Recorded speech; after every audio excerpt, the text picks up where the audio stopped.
The alarm clock shatters the pre-dawn silence at 3:45 a.m., December 7th, 1941. Two young American soldiers stir inside a canvas tent pitched on a windswept ridge 526 feet above the Pacific Ocean. The air carries the scent of tropical vegetation mixed with diesel fuel from the massive trucks parked nearby, trucks that house America's most secret weapon. Private Joseph Lockard, 19 years old, rubs sleep from his eyes and reaches for his .45 caliber pistol. Born in the coal country of Pennsylvania, Lockard has already earned a reputation as the best radar operator in the Signal Company aircraft warning Hawaii.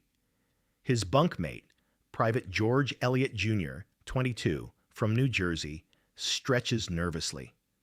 Elliott has only 3 months of radar experience, barely enough to understand the green blips that dance across the 5-inch oscilloscope screen. Together, they unlock the massive mobile radar unit, a state-of-the-art SCR-270 that represents the bleeding edge of 1941 technology. The antenna tower stretches 45 feet into the Hawaiian sky, its 9 metal bays designed to bounce radio waves off objects up to 150 miles away. In all of Hawaii, only 6 of these revolutionary machines exist. For the entire Pacific Fleet, there's exactly 1 spare tube. "I still need practice reading the scope," Elliott admits as they power up the equipment. The trucks hum to life, diesel generators feeding electricity to vacuum tubes that glow like amber lanterns in the darkness. Through the truck's open sides, they can see the Pacific stretching endlessly toward Japan, 4,000 miles away. Lockard takes his position at the oscilloscope, watching the thin white line sweep across the green screen. Elliott sits beside him with plotting board and logbook, ready to track anything that might appear.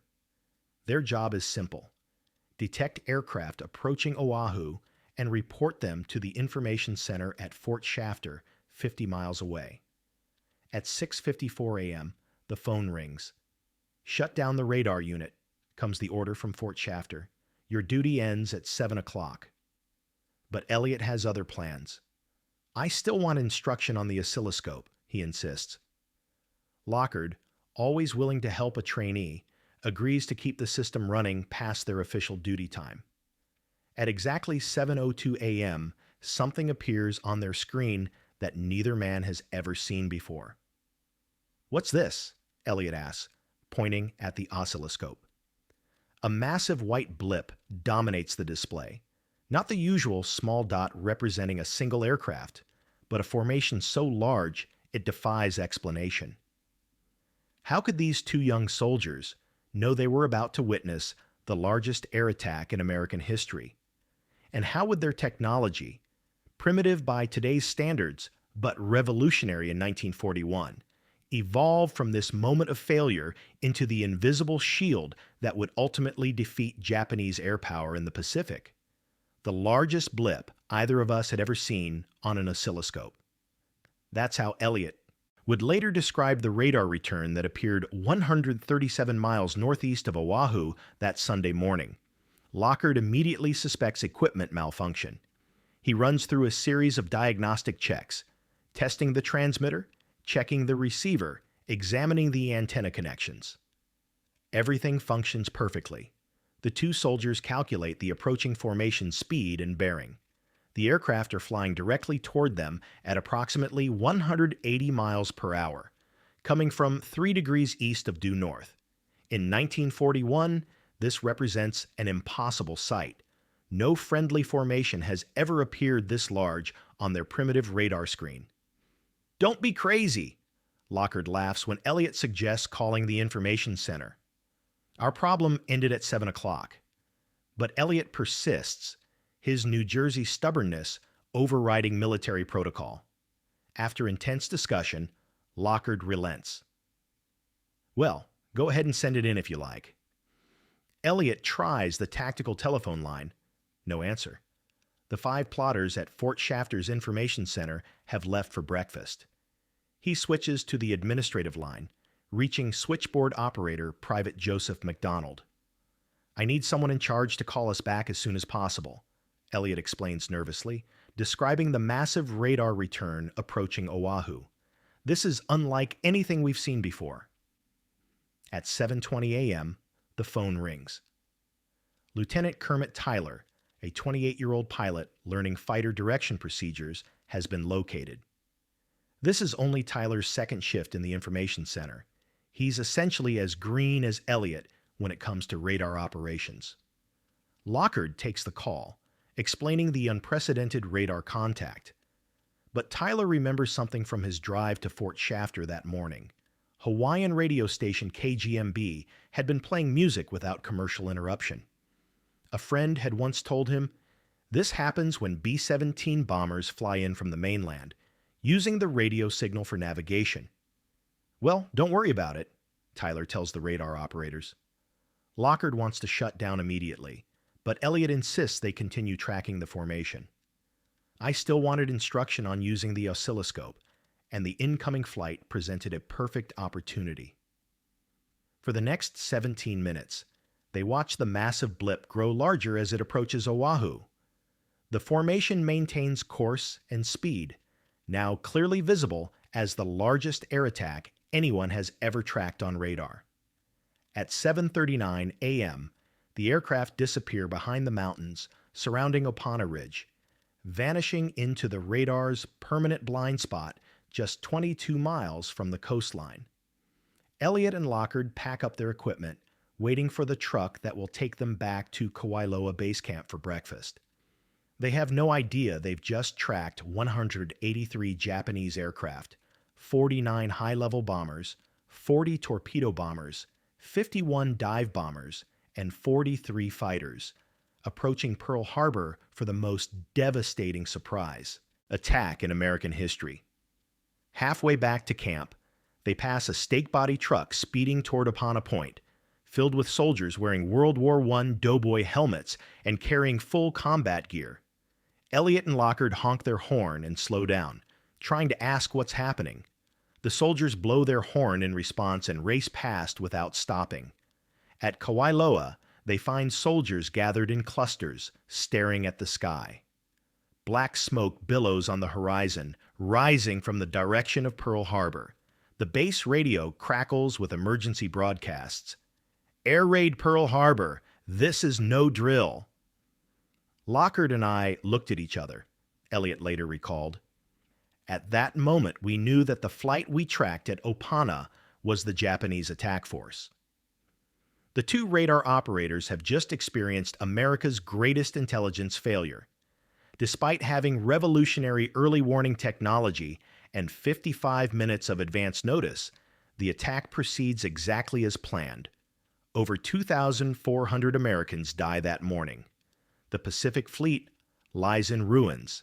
But this moment of failure contains the seeds of transformation. The same radar technology that failed to prevent Pearl Harbor will evolve into something the Japanese never anticipated: an integrated defense network so sophisticated that by 1945, their aircraft won't be able to approach American forces without immediate detection and interception. The primitive SCR-270 that Elliott and Lockard operated, with its 5-inch green screen and manual plotting, represents just the beginning. Within 4 years, American radar will undergo a revolution that transforms it from a curiosity dismissed by senior officers as an elaborate toy into the invisible shield that dominates Pacific skies. Japanese pilots who attacked Pearl Harbor with complete surprise will find themselves flying into carefully orchestrated defensive patterns guided by radar operators who can track dozens of aircraft simultaneously. The same technology that allowed 183 enemy aircraft to approach undetected will eventually make it impossible for even a single Japanese plane to reach American ships without running a gauntlet of radar-directed fighters and proximity-fused anti-aircraft shells. But how did America accomplish this transformation? How did the nation that missed the most important radar warning in history build the most sophisticated air defense network the world had ever seen? The answer lies in the bitter lessons learned from Elliott and Lockard's experience. and in the determination to ensure that no American force would ever again be caught by surprise. April 16, 1945. The destroyer USS Laffy cuts through calm Pacific waters 30 miles northwest of Okinawa, her radar masts rotating endlessly against the dawn sky. In her Combat Information Center, radar operators hunched over glowing screens represent the evolution of everything Elliott and Lockard pioneered 4 years earlier. Gone are the primitive, 5-inch oscilloscopes with their single green line.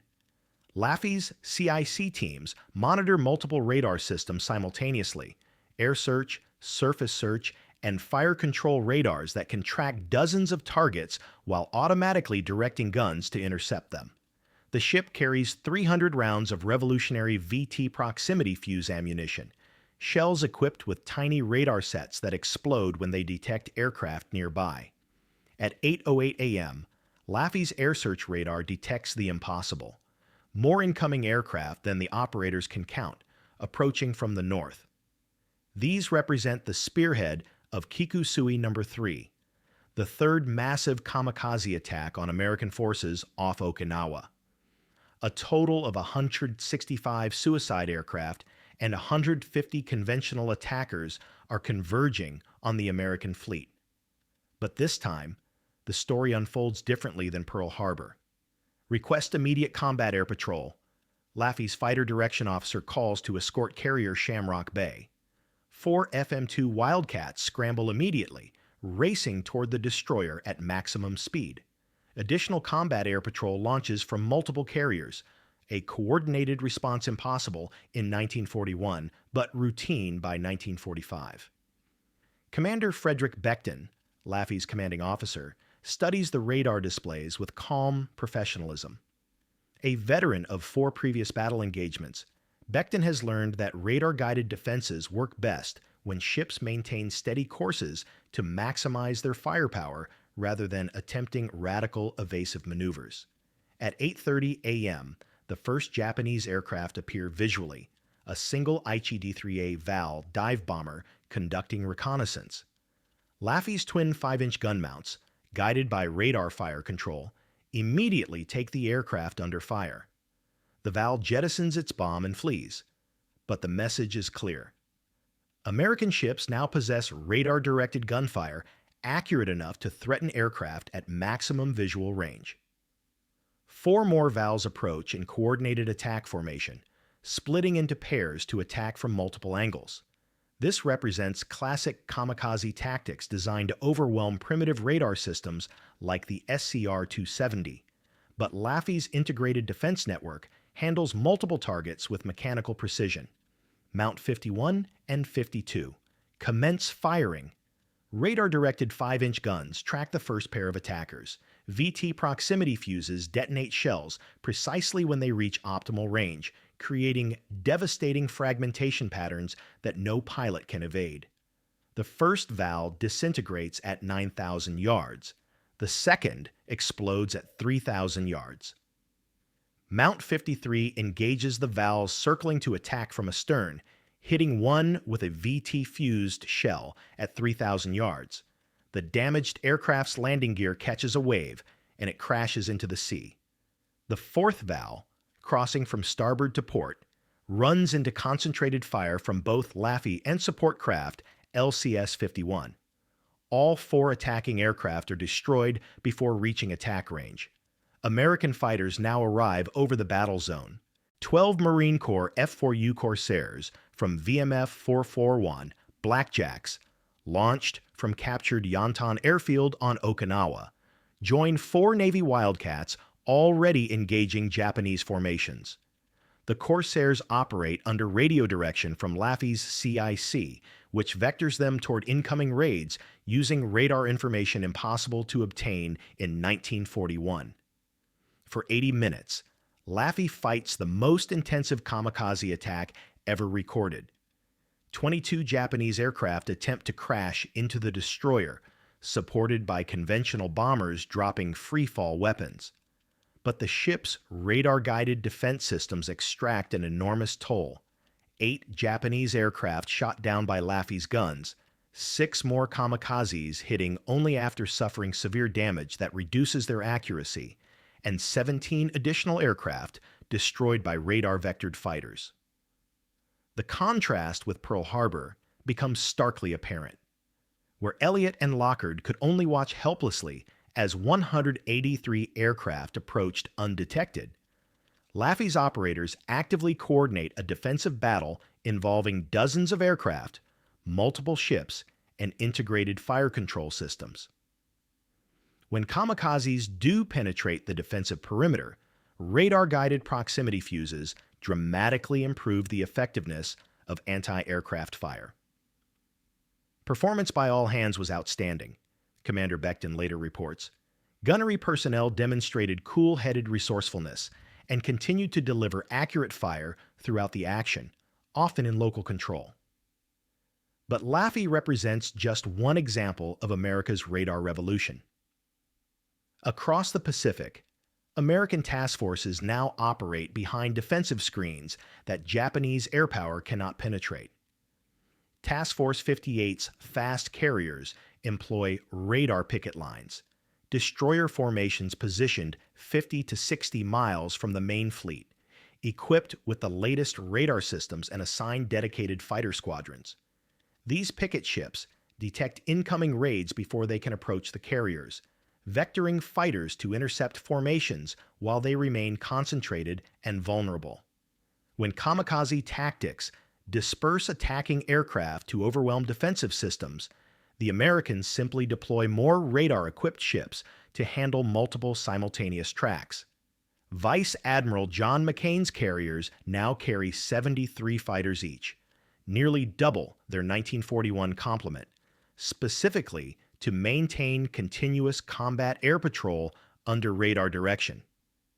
The Big Blue Blanket of radar-guided fighters sweeps over Japanese airfields, prevents suicide aircraft from even launching their attacks. Most devastating of all, American ships now fire VT proximity fused ammunition that turns every anti-aircraft shell into a radar-guided weapon. These revolutionary projectiles, carrying tiny radar sets that detonate when aircraft approach within lethal range, increase the effectiveness of anti-aircraft fire by 300 to 500% over conventional shells. Japanese pilots, trained to expect the ineffective anti-aircraft fire they encountered early in the war, find themselves flying into perfectly timed explosive patterns that seem to anticipate their exact position. Captain Sei Sakita, who led one of the first successful kamikaze attacks against carriers Franklin and Belleau Wood in October 1944, represents the Japanese perspective on this technological transformation. Early kamikaze attacks achieved success rates exceeding 34%, devastating effectiveness that shocked American commanders. But by Okinawa, radar-guided defenses have reduced kamikaze success rates to just 12%, despite increasingly desperate Japanese tactics. The invisible revolution that began with Elliott and Lockard's primitive SCR-270 has culminated in integrated defense networks that make Pearl Harbor-style surprise attacks impossible. American radar operators, once helpless observers tracking incoming attacks, now serve as the nerve center of coordinated defensive systems that can engage multiple threats simultaneously while directing fighters, ships, and anti-aircraft guns with mechanical precision. The same technology that failed America on December 7, 1941, has become Japan's worst nightmare, an electronic shield that transforms the Pacific into an American lake where no enemy aircraft can operate without immediate detection and engagement. By war's end, Japanese air power, once capable of ranging freely across the Pacific to deliver devastating surprise attacks, has been reduced to desperate kamikaze missions that achieve minimal success against radar-guided defenses. The transformation is complete. America's greatest intelligence failure has become the foundation for the most sophisticated air defense network in military history. Joseph Lockard never forgot the morning he tracked Pearl Harbor's attackers to their target. awarded the Distinguished Service Medal, and hailed as the Hero of Pearl Harbor by the Associated Press, he used his radar expertise to serve throughout the Pacific War as a commissioned officer. The scared 19-year-old private, who desperately tried to warn Fort Shafter, became a seasoned radar instructor, training thousands of operators in the technology that would dominate Pacific skies. George Elliott Jr. served in the Army until 1945, then took his electronics knowledge to New Jersey Bell Telephone, where he worked for 33 years before retiring. The man who insisted on extra oscilloscope training that fateful December morning helped build America's post-war telecommunications network, technology directly descended from wartime radar innovations. Even Kermit Tyler, the officer who dismissed their crucial warning, completed a distinguished military career. Despite being called before multiple boards of inquiry, Tyler was cleared of any wrongdoing and eventually retired as a lieutenant colonel. He later reflected that his Pearl Harbor experience taught him the critical importance of taking every radar contact seriously, a lesson America absorbed completely. But the most profound transformation occurred in American military doctrine itself. The radar networks that saved ships like USS Laffy became the foundation for integrated air defense systems that protected American forces throughout the Pacific Campaign. By 1945, Japanese pilots faced an invisible web of detection that made surprise attacks virtually impossible. Radar picket ships, combat information centers, and proximity-fused ammunition created defensive capabilities that Elliott and Lockard could never have imagined. Consider the numbers. During the 4 months following the first kamikaze attacks in October 1944, American radar-guided defenses reduced Japanese attack effectiveness from devastating early war successes to manageable tactical problems. By Okinawa, radar-directed fighter interceptions and anti-aircraft fire were destroying Japanese formations before they could reach their targets. The VT proximity fuse alone, essentially a miniature radar system inside every anti-aircraft shell, represented a technological leap comparable to the difference between Elliott's primitive oscilloscope and modern air traffic control systems. These radar-guided projectiles meant that American gunners no longer needed direct hits to destroy attacking aircraft. Near misses became lethal, turning the sky around American ships into a deadly mesh of precisely timed explosions. Perhaps most importantly, America learned to integrate its radar technology with human decision-making. The isolation that doomed Elliott and Lockard's warning, two young soldiers with revolutionary information but no institutional support, was replaced by sophisticated command structures where radar intelligence flowed instantly to commanders who understood its significance. Task Force 58's combat information centers represented the culmination of this evolution. Where Elliott and Lockard struggled to convince a single lieutenant that their contact was significant, CIC teams by 1945 coordinated responses involving hundreds of aircraft, dozens of ships, and thousands of personnel, all guided by radar information processed and distributed in real time. The technological lineage runs directly from Opana Ridge to modern missile defense systems. The same principles that protected Allied ships in 1945, early warning, integrated response, and automated engagement, form the backbone of today's air defense networks. Every airport control tower, every military radar installation, every missile defense system traces its heritage to the lessons learned from America's Pearl Harbor awakening. Modern conflicts continue to validate the fundamental insight Elliott and Lockard's experience provided. In warfare, information dominance determines survival.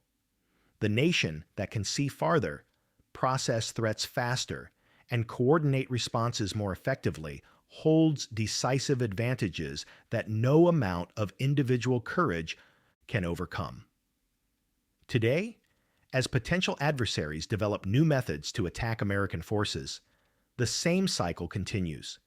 Advanced radar systems, satellite surveillance, and computer-guided defenses represent the direct descendants of the primitive SCR-270 that two young soldiers operated on a Hawaiian mountaintop in 1941. The invisible shield that began with Elliott and Lockard's ignored warning has evolved into America's most enduring strategic advantage, the ability to see threats coming and respond with overwhelming technological superiority. From Pearl Harbor's devastating surprise to Okinawa's successful defense, America's radar revolution demonstrates how nations can transform their greatest failures into their most powerful capabilities.